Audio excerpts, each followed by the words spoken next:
texte que j'ai proposé, on peut le considérer comme une brève synthèse de l'état de mes recherches et de mes réflexions sur le sujet. Tout d'abord, le titre, dynamique au pluriel, dynamique de création en Haïti. Il s'agissait tout simplement de mettre d'emblée l'accent sur l'existence d'un espace de création pluriel qui a connu et qui connaît encore des transformations. Aussi simple que ça. Mais cette perspective, disons, pluraliste, implique des réflexions théoriques et méthodologiques capables de fonder de nouvelles bases d'analyse. J'en suis venu à une réflexion sur les formes d'organisation de la création plastique qui m'a permis d'identifier les beaux-arts comme un type d'organisation parmi d'autres. C'est ce que j'appelle les domaines de création.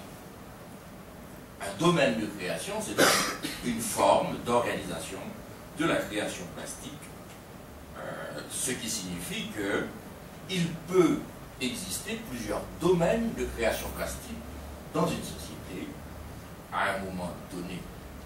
Et cela a des implications. C'est-à-dire, cela invite à s'interroger sur le mode de structuration, de reproduction et des enjeux de ces organisations, de ces domaines, et les analyser à différents moments de l'histoire, analyser leurs relations à différents moments de l'histoire.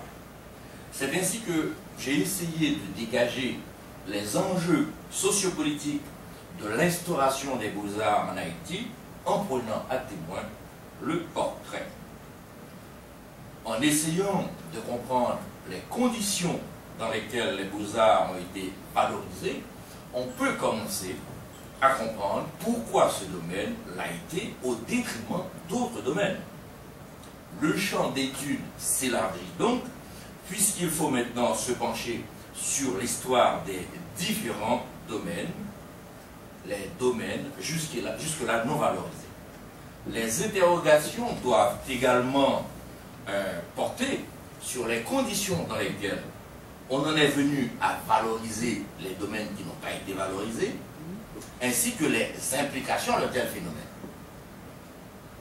On considère que les choses commencent à changer, et là, on l'a dit, ce n'est qu'une répétition, n'est-ce pas?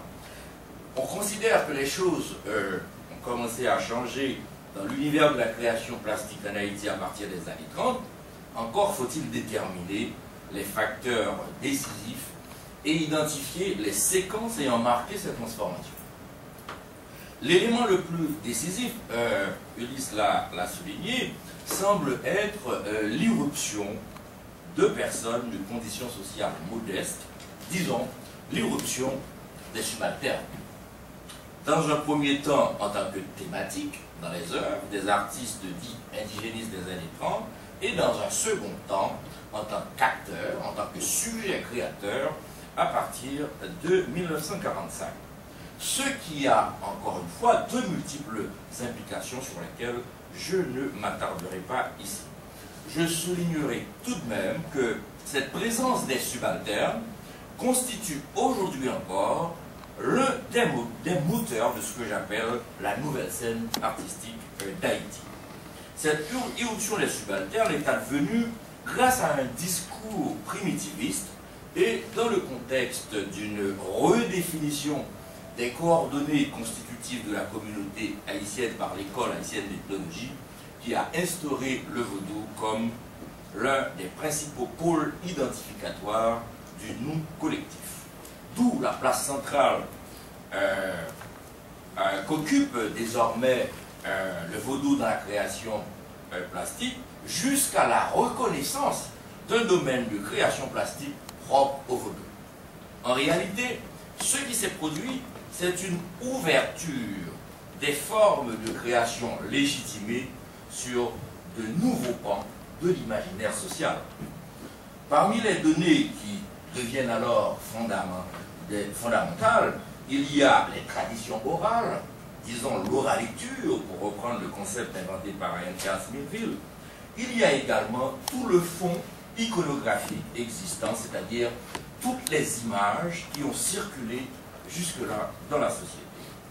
J'ai posé l'hypothèse de la centralité de l'imagerie catholique dans notre culture visuelle avant de montrer comment cette imagerie constitue l'une des principales ressources partagées par des artistes d'hier et d'aujourd'hui.